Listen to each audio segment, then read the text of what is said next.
오늘도 우리의 삶을 지켜주신 주님, 그 따뜻한 주님의 이야기, 지금 시작합니다. 자녀를 바꾸어 보려 애쓰셨습니까? 혹은 하나님께 맡겨보셨습니까? 이제는 이렇게 기도하세요. 그 이야기 속으로 함께 하시죠. 아이를 키운다는 것은 내 마음부터 드러나는 일입니다. 자녀를 키우다 보면 어느 날 문득 이런 생각이 들 때가 있습니다. 나는 이 아이를 위해 정말 최선을 다하고 있는데 왜 내 마음은 점점 지쳐가는가? 아침에 눈을 뜨자마자 밥을 챙기고 학교 갈 준비를 시키고 다 큰 자녀라 해도 출근은 잘했는지 밥은 먹었는지 말은 안 해도 마음은 늘 아이 곁에 머물러 있지요. 그런데 정작 내 기도는 어느 순간부터 한 문장만 반복됩니다. 하나님, 이 아이 좀 바꿔주세요.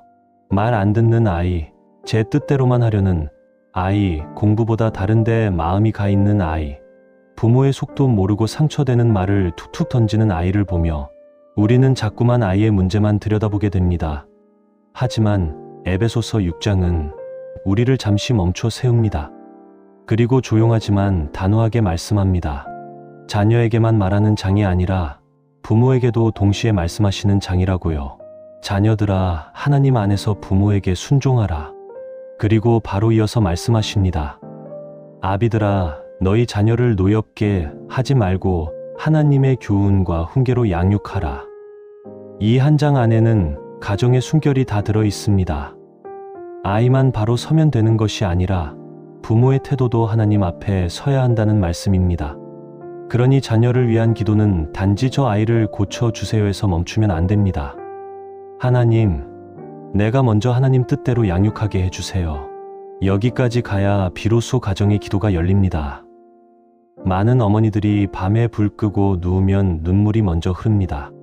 낮에는 강한 척했지만 마음속에서는 무너져 내린 날이 많습니다.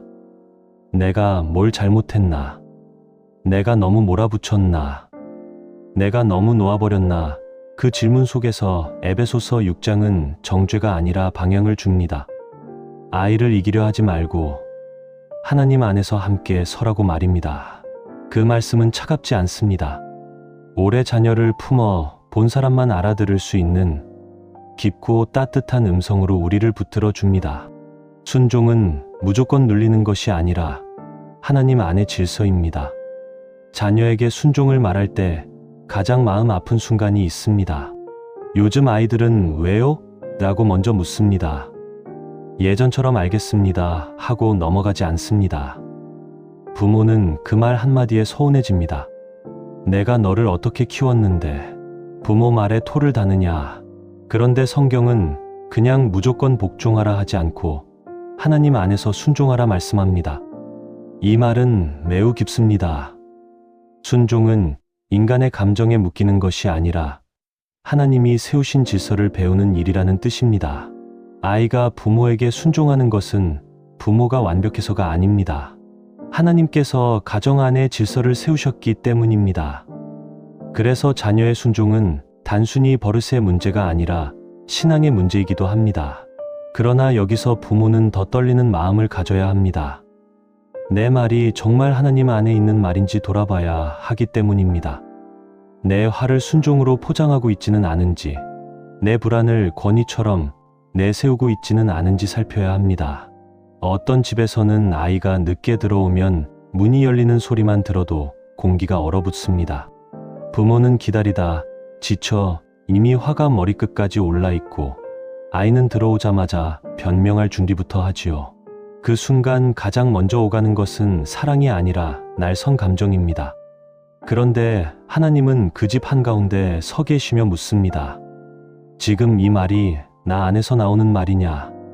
부모의 말도 하나님 안에 있어야 하고 자녀의 순종도 하나님 안에 있어야 합니다.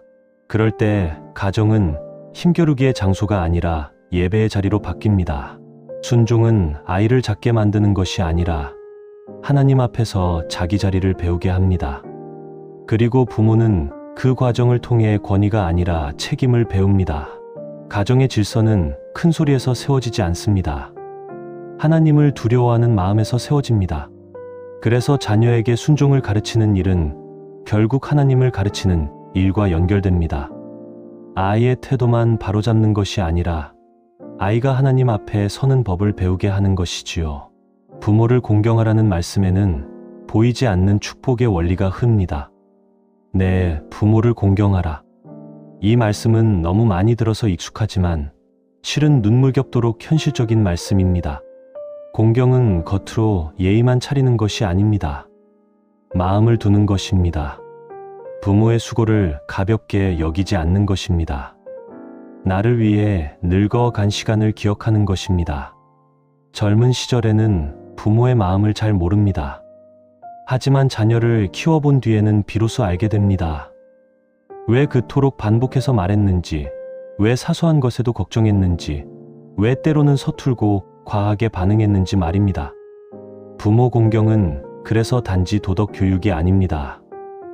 인생의 뿌리를 인정하는 태도입니다. 하나님은 그 안에 약속을 두셨습니다. 형통의 길이 그 관계 안에 스며 있다고 말씀하십니다. 이 형통은 돈이 잘 벌리고 일이 다 잘 된다는 얕은 뜻이 아닙니다. 삶이 무너지지 않도록 받쳐주는 은혜에 길이 막힌 것 같아도 결국 넘어지지 않게 하시는 손길, 사람 관계 속에서 완전히 황폐해지지 않게 지켜주시는 복입니다. 그래서 부모를 공경하는 자녀는 삶의 중심이 쉽게 무너지지 않습니다. 반대로 부모를 무시하고 업신여기는 마음은 결국 자기 삶의 뿌리를 흔들어 버립니다. 그렇다고 부모가 완전해야만 공경할 수 있다는 뜻도 아닙니다. 상처 준 부모도 있고 이해할 수 없는 행동을 했던 부모도 있습니다.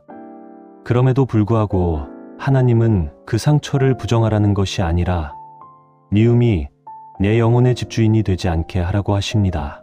공경은 아픔을 미워하는 것이 아니라 하나님 앞에서 내 마음이 어두워지지 않게 지키는 믿음의 선택일 때가 있습니다. 부모를 위해 기도하는 자녀는 복이 있습니다. 그리고 자녀를 보며 저 아이가 나를 공경할까 염려하는 부모는 먼저 스스로를 돌아봐야 합니다. 나는 공경을 요구하는 사람인가? 공경받을 만한 삶을 살아내려 애쓰는 사람인가? 가정은 말로 세워지지 않습니다. 등 뒤에서 흘린 눈물과 보이지 않는 자리에서 쌓인 인내로 세워집니다. 하나님은 그것을 다 보고 계십니다. 자녀를 노엽게 하지 말라는 말씀은 부모의 감정까지 만지십니다. 에베소서 6장 4절은 부모의 심장을 찌르는 말씀입니다. 너희 자녀를 노엽게 하지 말고. 많은 부모가 아이를 사랑합니다. 정말 사랑합니다. 그런데도 아이를 노엽게 합니다. 왜 그렇습니까? 사랑이 없어서가 아니라 사랑 속에 조급함과 상처와 비교와 두려움이 섞여 있기 때문입니다. 아이 성적표를 받아들고 한숨부터 나오는 날이 있습니다. 너는 왜 맨날 이 모양이냐? 다른 집 아이 이야기를 꺼내며 비교하는 날도 있습니다. 옆집 누구는 알아서 잘한다더라. 말은 훈계 같지만 아이 마음에는 칼처럼 꽂힙니다.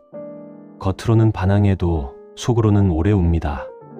어떤 아이는 소리 지르며 반응하고 어떤 아이는 아예 입을 닫아버립니다. 그리고 부모는 말합니다. 다 너 잘되라고 하는 소리야. 물론 맞습니다. 정말 잘되라고 하는 말일 수 있습니다. 하지만 하나님은 결과보다 방식도 보십니다. 하나님 방식이 아닌 사랑은 쉽게 상처를 남깁니다. 통제는 즉각적인 반응을 얻을 수 있지만 양육은 시간을 들여 마음을 세웁니다.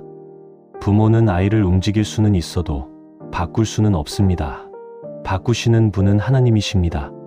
그래서 양육은 내 힘을 과시하는 일이 아니라 하나님 앞에서 맡겨진 생명을 두려움으로 다루는 일입니다.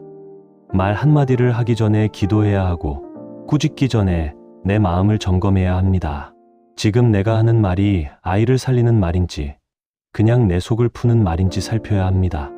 주의 교훈과 훈계로 양육하라는 말씀은 성경 구절을 많이 말해주라는 뜻만이 아닙니다.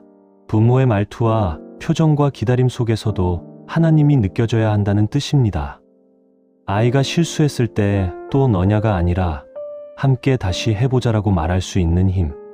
아이가 넘어졌을 때 정죄보다 회복을 먼저 보여주는 마음. 그것이 하나님 방식의 양육입니다. 성도님, 아이를 키우다 보면 분명 화가 납니다. 억울할 때도 있고 힘이 다 빠질 때도 있습니다. 그러나 부모의 감정이 양육의 방향타를 잡으면 가정은 흔들립니다. 하나님의 말씀이 방향타를 잡아야 합니다. 그래야 부모도 살고 자녀도 삽니다.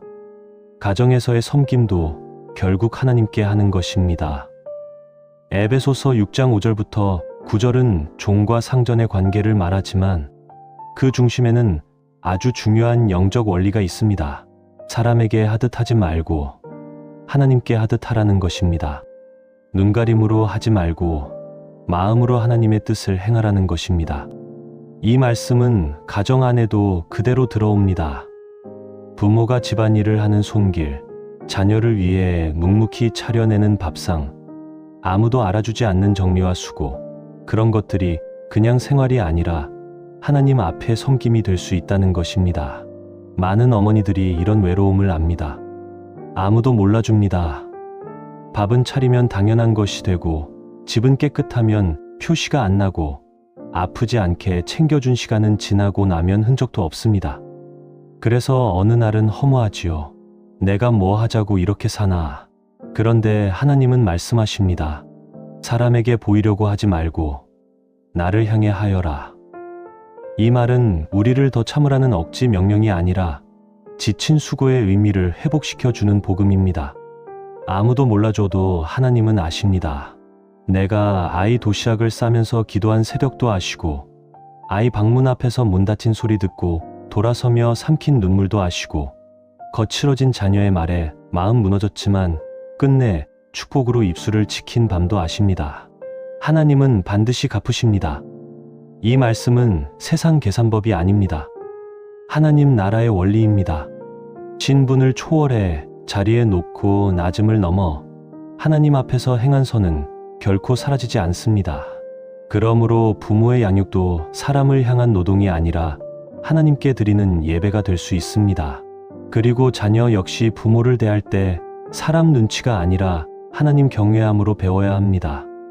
가정 안의 사소한 태도 하나가 영적인 일이 됩니다.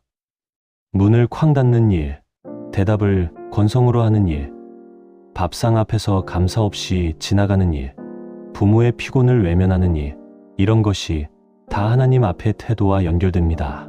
하나님은 교회 안의 모습만 보시지 않습니다.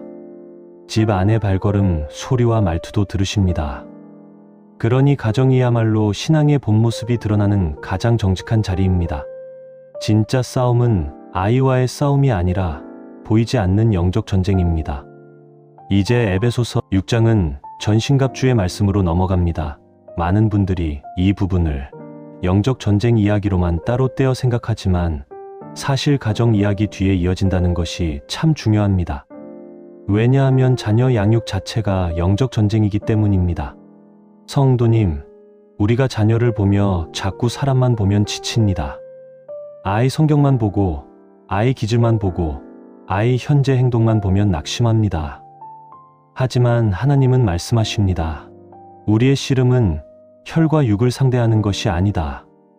이 말씀은 참으로 부모에게 필요합니다. 아이를 원수처럼 대하지 말라는 것입니다. 아이가 지금 반항하고 있어도 그 아이 자체가 내 싸움의 대상이 아니라는 것입니다. 보이지 않는 어둠은 가정을 갈라놓으려 합니다. 서로 말이 안 통하게 만들고 작은 오해를 크게 부풀리고 사랑하는 사이를 끝없이 상처 주는 관계로 몰아갑니다. 그래서 부모는 더더욱 하나님 안에서 강건해야 합니다. 내 성격으로, 내 경험으로, 내 눈물로만은 이 싸움을 이길 수 없습니다. 하나님이 주시는 힘이 필요합니다. 전신갑주는 멀리 있는 상징이 아닙니다. 진리의 허리띠는 내 생각이 아니라 하나님 말씀으로 중심을 묶는 것입니다. 의의 흉배는 죄책감과 정죄에 무너지지 않고 하나님 은혜 안에 서는 것입니다. 평안의 복음의 신은 집 안에 불안 대신 복음의 기운을 들여놓는 것입니다. 믿음의 방패는 아이가 당장 달라지지 않아도 하나님의 손을 놓지 않는 것입니다. 구원의 투구는 내 머릿속을 덮치는 절망으로부터 마음을 지키는 것입니다. 그리고 성령의 검, 곧 하나님의 말씀은 두려움이 밀려올 때 붙드는 약속입니다. 아이를 키우는 집에서는 자주 이런 밤이 옵니다. 대화는 어긋났고 마음은 다쳤고 방 안은 조용한데 내 속은 전쟁터 같은 밤 말입니다. 그때 부모는 아이 방문 앞에서 주저앉아 울 수도 있습니다. 그리고 그 눈물 속에서 전신갑주를 입습니다. 하나님, 오늘 제 감정으로 싸우지 않게 하시고 말씀으로 서게 하소서. 그 기도가 영적 전쟁의 시작입니다. 가정의 평화는 성격 좋은 사람 덕분에 오는 것이 아니라 하나님 안에서 깨어있는 사람을 통해 옵니다. 결국 부모에게 가장 필요한 힘은 기도하는 힘입니다. 에베소서 6장 18절은 이렇게 말씀합니다. 모든 기도와 간구로 항상 성령 안에서 기도하라. 이 말씀은 자녀 양육의 마지막 열쇠와도 같습니다. 부모는 할 수 있는 것이 많아 보여도 실제로는 할 수 없는 것이 더 많습니다. 대신 아파줄 수 없고, 대신 선택해 줄 수 없고, 대신 인생을 살아줄 수 없습니다. 그래서 어느 지점에 이르면 부모는 기도하는 사람으로 바뀌어야 합니다. 잔소리보다 기도가 많아져야 하고, 염려보다 맡김이 깊어져야 합니다. 기도가 막힐 때가 있습니다. 너무 지쳐서 길게 말도 안 나올 때가 있습니다. 그때는 정말 짧아도 됩니다. 하나님, 이 아이가 하나님 안에서 자라게 해주세요. 제가 감정이 아니라 말씀으로 양육하게 해주세요. 우리 가정이 하나님 중심 되게 해주세요. 이 세 마디 안에 부모의 믿음이 다 들어 있습니다. 기도는 화려한 말이 아닙니다. 하나님 앞에서 무너진 마음을 숨기지 않는 것입니다. 어떤 어머니는 새벽 부엌 식탁에 앉아 식은 보리차 한 잔 앞에 두고 아이 이름만 반복합니다. 하나님, 우리 아이, 우리 아이. 그것도 기도입니다. 어떤 아버지는 말주변이 없어서 길게 못하지만 출근길 차 안에서 한마디 합니다. 하나님, 제가 오늘도 아버지 노릇 잘하게 해주십시오. 그것도 기도입니다. 하나님은 문장력을 보지 않으십니다. 부모의 떨리는 심장을 보십니다. 그리고 사도 바울이 복음을 담대히 전하게 해달라 뒤도 부탁했던 것처럼 우리도 가정 안에서 담대함이 필요합니다. 상황이 좋아서 담대한 것이 아니라 하나님이 함께 하셔서 담대해야 합니다. 사슬의 메인 상황에서도 사명을 붙든 바울처럼 답답한 현실 속에서도 부모는 부르심을 붙들어야 합니다. 나는 이 아이의 주인이 아니라 맡은 자다. 이 고백이 나올 때 기도가 다시 열립니다. 그리고 기도하는 부모는 쉽게 무너지지 않습니다. 울어도 다시 일어나고 흔들려도 다시 하나님 쪽으로 몸을 기울입니다. 그 힘으로 내일도 자녀를 맞이합니다. 모든 가정은 결국 하나님 앞에서 살아갑니다. 에베소서 6장의 끝은 평안과 사랑과 믿음과 은혜의 축복으로 마무리됩니다. 참 따뜻하지요. 앞에서는 순종, 공경, 양육, 영적 전쟁, 기도를 말했는데 마지막은 축복입니다. 이것이 하나님 마음입니다. 하나님은 우리 가정을 몰아붙이기 위해 말씀하시는 것이 아니라 살리기 위해 말씀하십니다. 자녀는 하나님 안에서 순종을 배우고 부모는 하나님 방식으로 사랑하며 양육하고 결국 모든 가정은 하나님 앞에서 살아갑니다. 이것이 오늘 말씀의 중심입니다. 아이를 키우는 일은 결코 내 손에만 달린 일이 아닙니다. 하나님이 함께 다루시는 일입니다. 그래서 너무 두려워하지 마십시오. 내가 놓친 것보다 하나님이 붙으시는 것이 더 큽니다. 내가 부족한 것보다 하나님 은혜가 더 깊습니다. 물론 후회도 있습니다. 좀 더 따뜻하게 말할 걸, 좀 더 기다려줄 걸, 좀 더 아이 마음을 들어줄 걸 하는 아쉬움이 남습니다. 하지만 하나님은 후회 속에만 우리를 머물게 하지 않으십니다. 오늘부터 다시 시작하라고 하십니다. 오늘 한마디를 바꾸고, 오늘 한 번 더 안아주고, 오늘 먼저 사과하고, 오늘 아이 이름을 불러 축복하며 기도하라고 하십니다. 가정은 거창한 사건으로만 회복되지 않습니다. 하루하루 작은 순종이 쌓여 회복됩니다. 아이가 당장 달라지지 않아도 괜찮습니다. 내 기도가 허공에 흩어지는 것처럼 느껴져도 괜찮습니다. 하나님은 살아계시고 가정의 중심에서 여전히 일하고 계십니다. 때로는 늦어 보이지만 가장 정확한 때에 가장 바른 방법으로 역사하십니다. 그러니 성도님, 오늘도 자녀를 품고 하나님 앞으로 나오십시오. 하나님, 이 아이를 맡깁니다. 하나님, 주의 길로 인도해 주세요. 하나님, 제가 잘 양육하게 해주세요. 이 기도면 충분합니다. 아니, 어쩌면 이 기도가 가정을 다시 세우는 가장 깊은 시작일지 모릅니다. 부모가 하나님 앞에 바로 서면 아이는 그 등을 보며 배웁니다.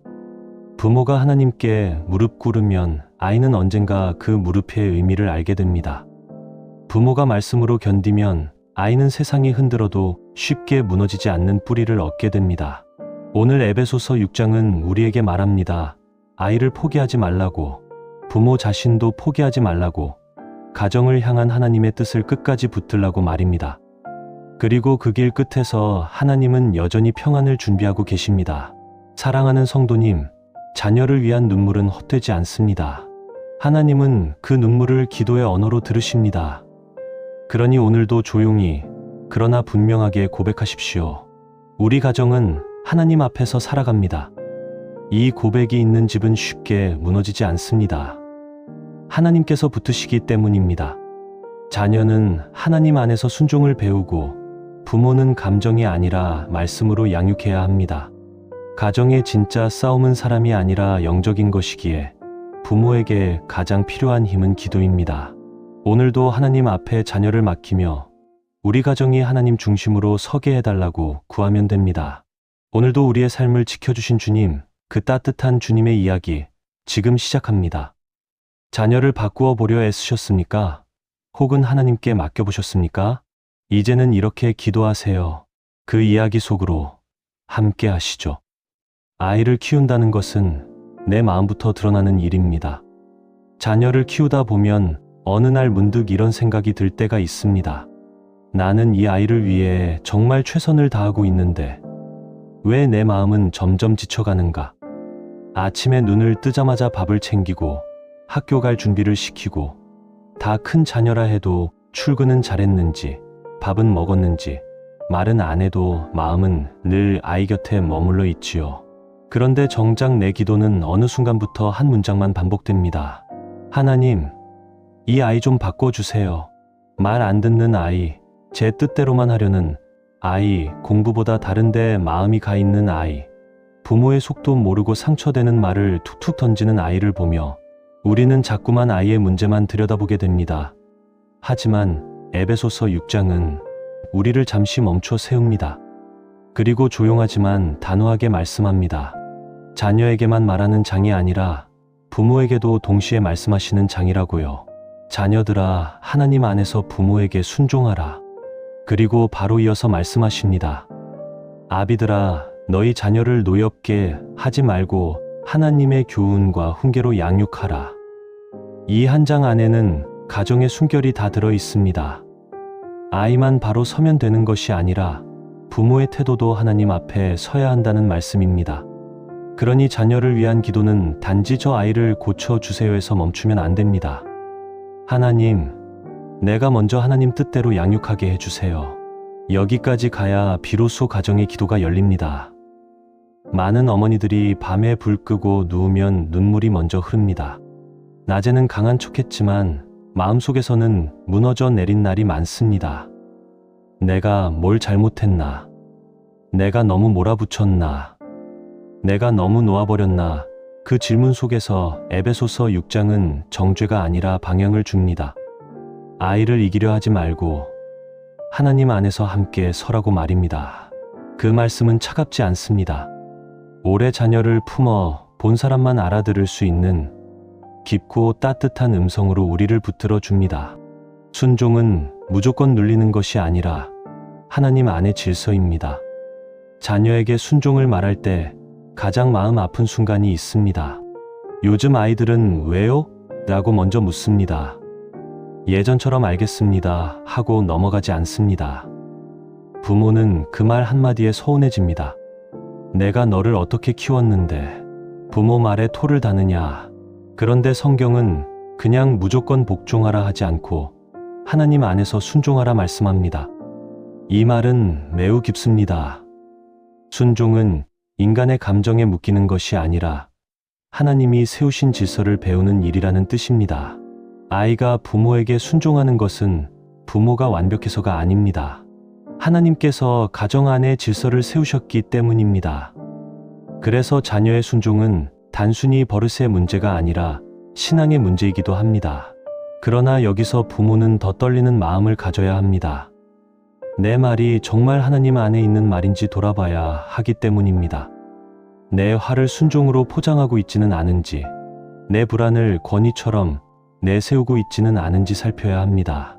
어떤 집에서는 아이가 늦게 들어오면 문이 열리는 소리만 들어도 공기가 얼어붙습니다. 부모는 기다리다 지쳐 이미 화가 머리끝까지 올라 있고, 아이는 들어오자마자 변명할 준비부터 하지요. 그 순간 가장 먼저 오가는 것은 사랑이 아니라 날선 감정입니다.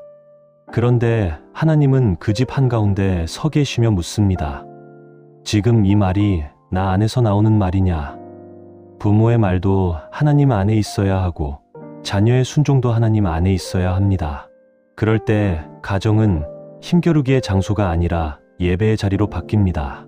순종은 아이를 작게 만드는 것이 아니라 하나님 앞에서 자기 자리를 배우게 합니다.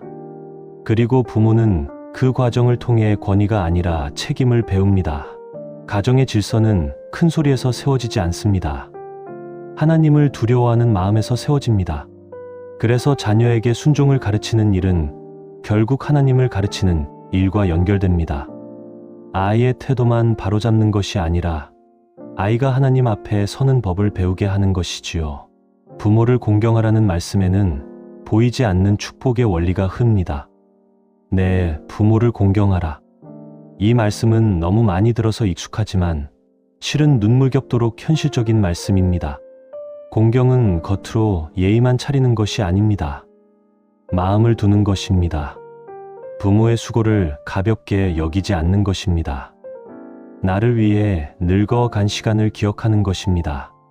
젊은 시절에는 부모의 마음을 잘 모릅니다.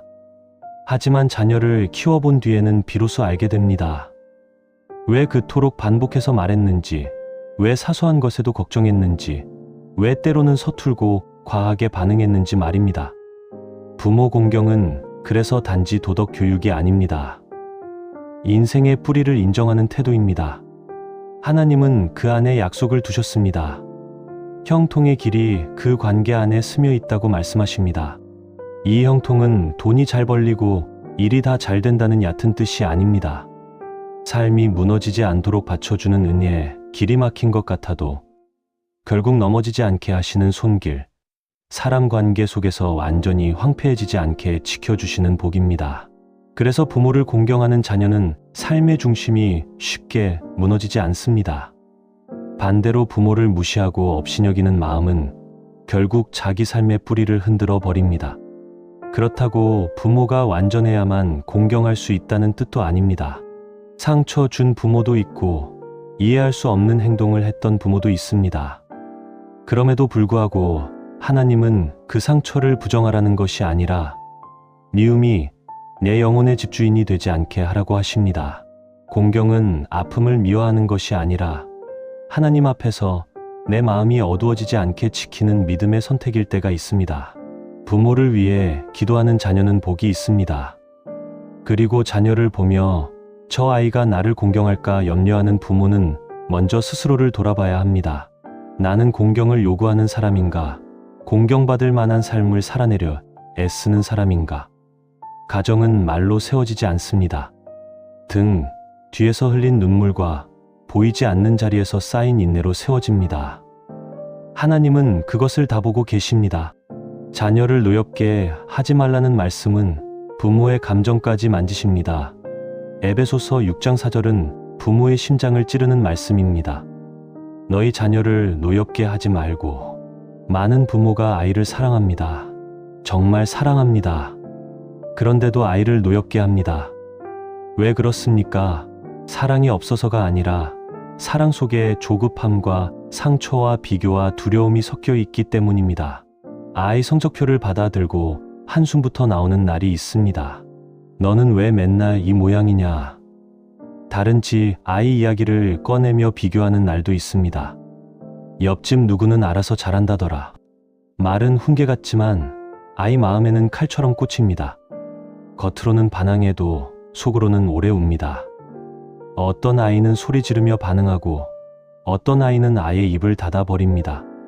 그리고 부모는 말합니다. 다 너 잘되라고 하는 소리야. 물론 맞습니다. 정말 잘되라고 하는 말일 수 있습니다. 하지만 하나님은 결과보다 방식도 보십니다. 하나님 방식이 아닌 사랑은 쉽게 상처를 남깁니다.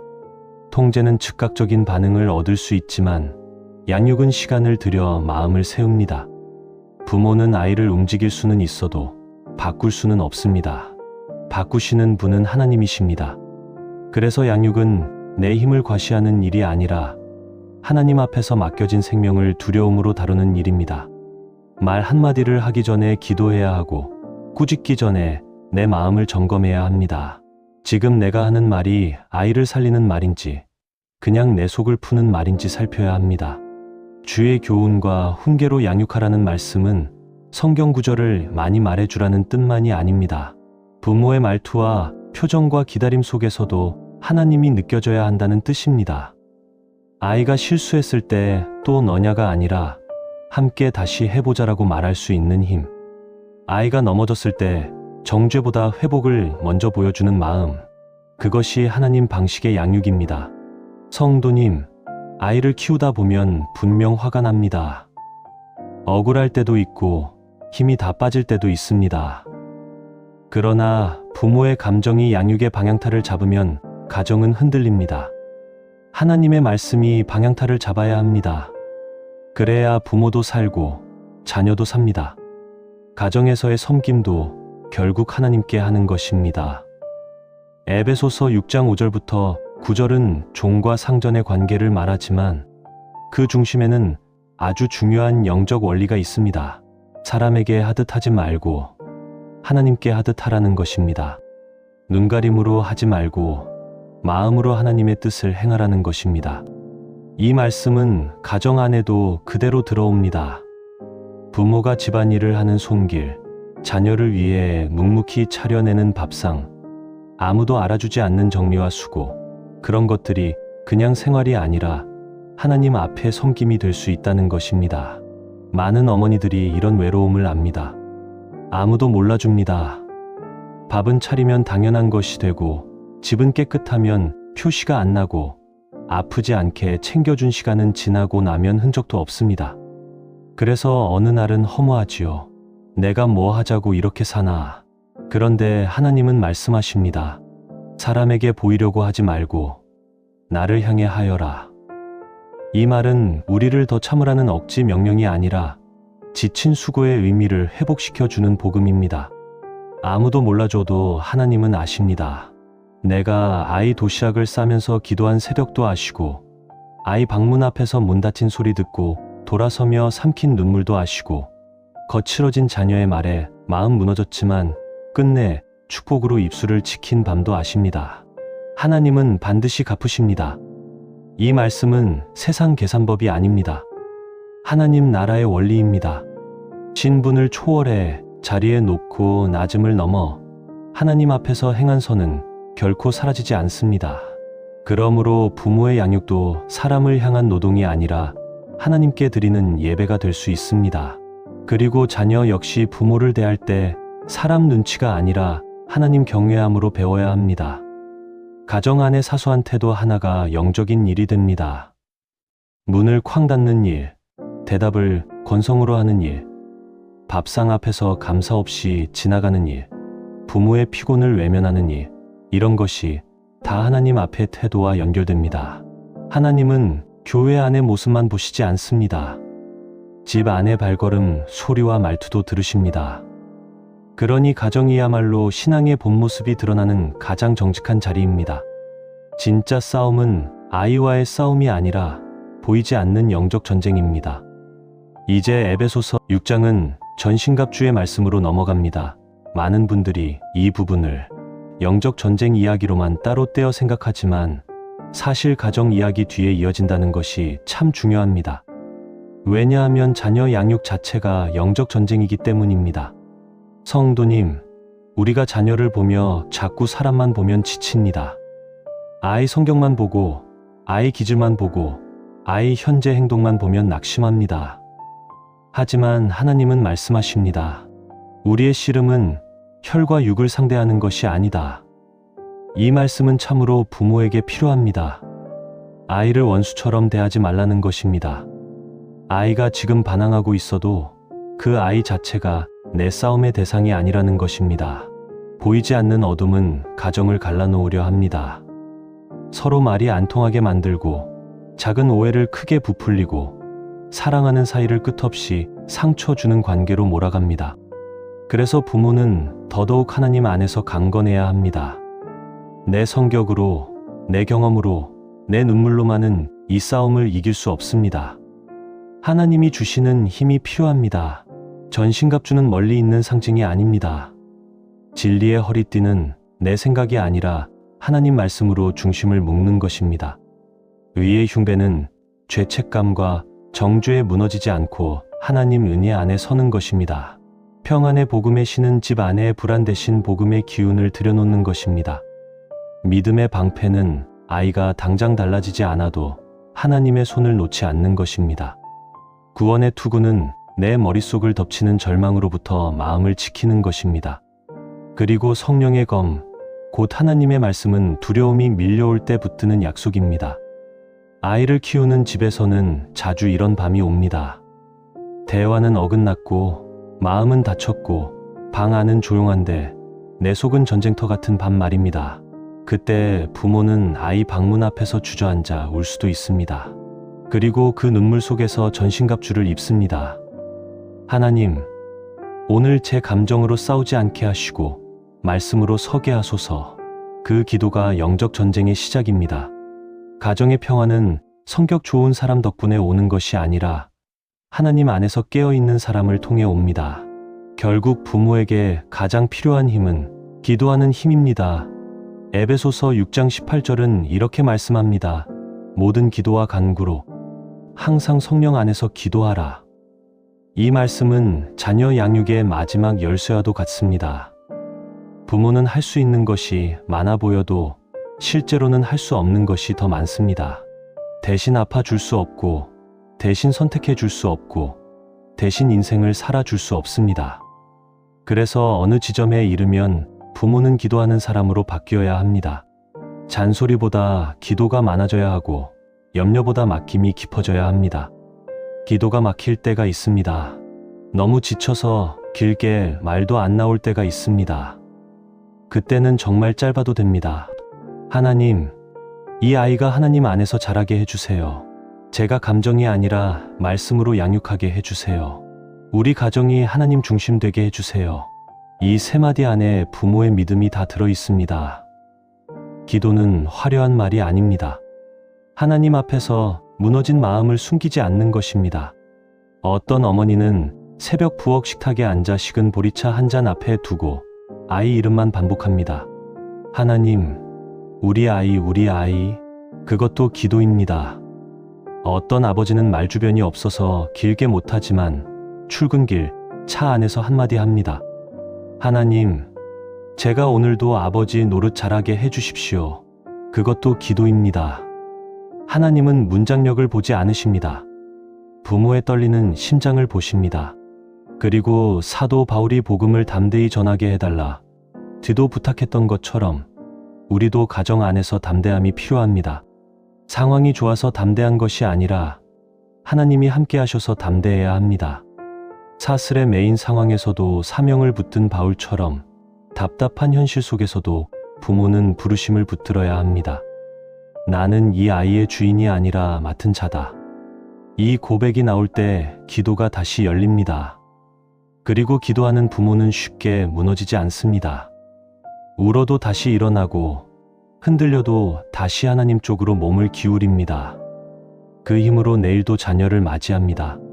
모든 가정은 결국 하나님 앞에서 살아갑니다. 에베소서 6장의 끝은 평안과 사랑과 믿음과 은혜의 축복으로 마무리됩니다. 참 따뜻하지요. 앞에서는 순종, 공경, 양육, 영적 전쟁, 기도를 말했는데 마지막은 축복입니다. 이것이 하나님 마음입니다. 하나님은 우리 가정을 몰아붙이기 위해 말씀하시는 것이 아니라 살리기 위해 말씀하십니다. 자녀는 하나님 안에서 순종을 배우고 부모는 하나님 방식으로 사랑하며 양육하고 결국 모든 가정은 하나님 앞에서 살아갑니다. 이것이 오늘 말씀의 중심입니다. 아이를 키우는 일은 결코 내 손에만 달린 일이 아닙니다. 하나님이 함께 다루시는 일입니다. 그래서 너무 두려워하지 마십시오. 내가 놓친 것보다 하나님이 붙으시는 것이 더 큽니다. 내가 부족한 것보다 하나님 은혜가 더 깊습니다. 물론 후회도 있습니다. 좀 더 따뜻하게 말할 걸, 좀 더 기다려줄 걸, 좀 더 아이 마음을 들어줄 걸 하는 아쉬움이 남습니다. 하지만 하나님은 후회 속에만 우리를 머물게 하지 않으십니다. 오늘부터 다시 시작하라고 하십니다. 오늘 한마디를 바꾸고, 오늘 한 번 더 안아주고, 오늘 먼저 사과하고, 오늘 아이 이름을 불러 축복하며 기도하라고 하십니다. 가정은 거창한 사건으로만 회복되지 않습니다. 하루하루 작은 순종이 쌓여 회복됩니다. 아이가 당장 달라지지 않아도 괜찮습니다. 내 기도가 허공에 흩어지는 것처럼 느껴져도 괜찮습니다. 하나님은 살아계시고 가정의 중심에서 여전히 일하고 계십니다. 때로는 늦어 보이지만 가장 정확한 때에 가장 바른 방법으로 역사하십니다. 그러니 성도님, 오늘도 자녀를 품고 하나님 앞으로 나오십시오. 하나님, 이 아이를 맡깁니다. 하나님, 주의 길로 인도해 주세요. 하나님, 제가 잘 양육하게 해주세요. 이 기도면 충분합니다.